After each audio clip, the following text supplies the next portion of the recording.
Hi guys, sorry I haven't been able to post any travel videos online.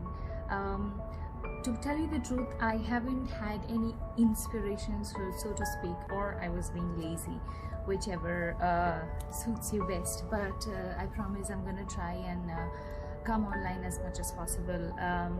And I'm gonna talk about two stories, so bear with me. You're probably thinking, what is she doing in front of the camera? I usually don't like coming in front of the camera. I usually like talking behind the scenes. So the first story is back when I was about 9-10 years old, and so it was a lady who called my mom, and I had met this lady for the first time in my life at someone's wedding a couple of months back. And she started talking to her, and you know, it's a small room, and in the room someone's talking on the phone, you're in front of the TV, and you know, like I said, it was very black and white for us, so I started getting very agitated.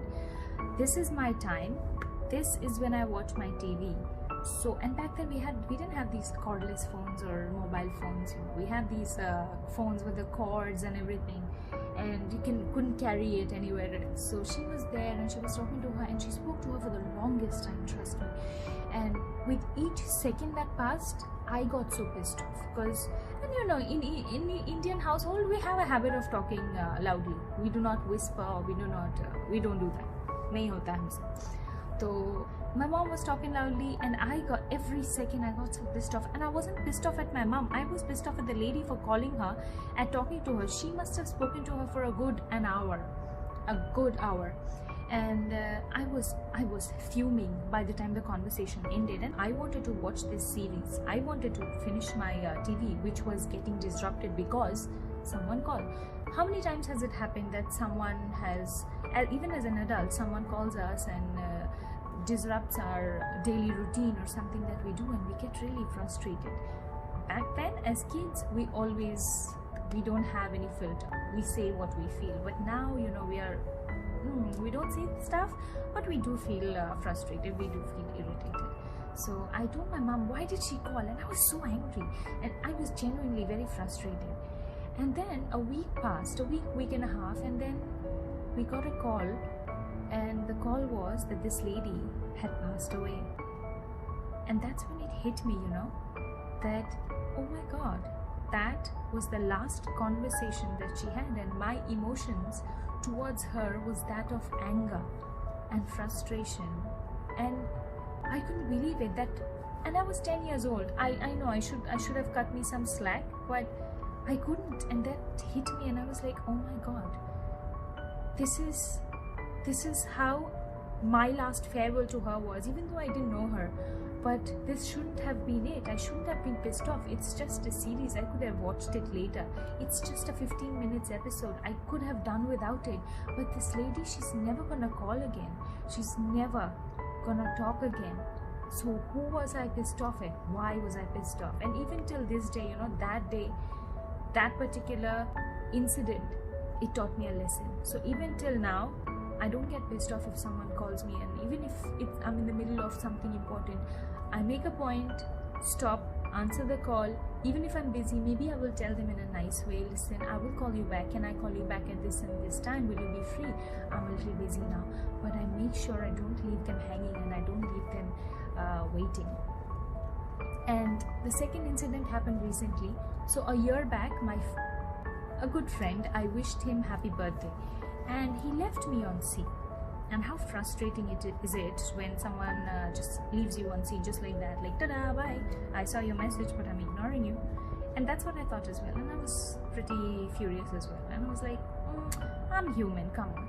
So all of us get pissed off, and I was really pissed, and I was like, why would he just leave me on scene? At least say thank you, I wished you happy birthday. But you know, how many times has it happened that we have seen someone's message and we meant to text them back, but it never works out like that. Anyway, so that is what happened, and I decided, okay, so this guy clearly doesn't want to be friends with me anymore, clearly doesn't want to reply to my messages. Fair enough, that's it, end. I will not text him, he doesn't text me, finish. And recently he texted me just a few days back, and he texted me on Instagram, not on WhatsApp. So I still haven't gotten the answer to my happy birthday wish, but on Instagram he texted me saying, if you need any help, blah blah blah, because I'm in Kolkata and I'm not in Kolkata, so if you need any help with your parents, please let me know. And that was a very sweet gesture if you think about it. But petty as I was, in my mind I'm thinking, he didn't reply to my last messages, so I'm not gonna reply as well. I'm gonna leave him unseen and give him a dose of his own medicine. And I actually left him like that for a couple of days. And then all of a sudden I read about Irfan Khan. I mean, when he passed away, I took it hard. I really took it hard, because this was unexpected and he was one of my favorite actors. And you know, sometimes death has a way of teaching us what we don't see, and sometimes we get blinded by all these materialistic things and colorful things around us. But death is like a reality check, and it just whips you back into consciousness saying, hey, these are your perspectives in life. And that's exactly what happened. And I realized, oh my god, even the people around us, people who leave us, every departure teaches us something important. And I realized, oh my god, because I literally just read about Irfan Khan the other day, that he was doing fine, he had recovered and he's a survivor. And then just a few days back I read about him saying he was admitted in the hospital, but even then I was thinking in my mind, he's gonna bounce back, it's fine, you know, like didn't even give it much thought. And then all of a sudden I wake up on Wednesday and he's there no more. And this is how life is. One moment you're here and the other moment you're not, and this is the reality of life. And I realized, oh my god, I'm being so petty. He's done whatever he's done, his reasons, I don't even know his reasons why he couldn't. Maybe he was busy, maybe he saw it but he forgot completely to text me back. Whatever his reasons might be, I don't want to judge him on that. So I texted him back and I said, hey, thanks, blah blah blah, I'm really sorry I couldn't get back to you.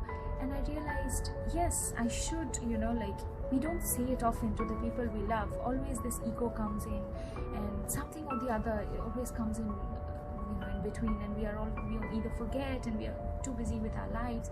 But trust me, this quarantine and everything around has taught me, and I hope this teaches you as well a lesson, because we forget more often than not to say to the people we love that we love them, people who are close to us, be it friendship. Hey, just give them a call and say, hey, I value your friendship, I value your involvement in my life, so thank you. Or say that person, I love you, be it your mom, be it your dad, be it your siblings, because trust me, these are the things that matter. Because at the risk of sounding very filmy, I'm gonna say, kya pata, kal ho na ho. Just call them and tell them how important they are in your lives. Thanks. Stay safe and stay well.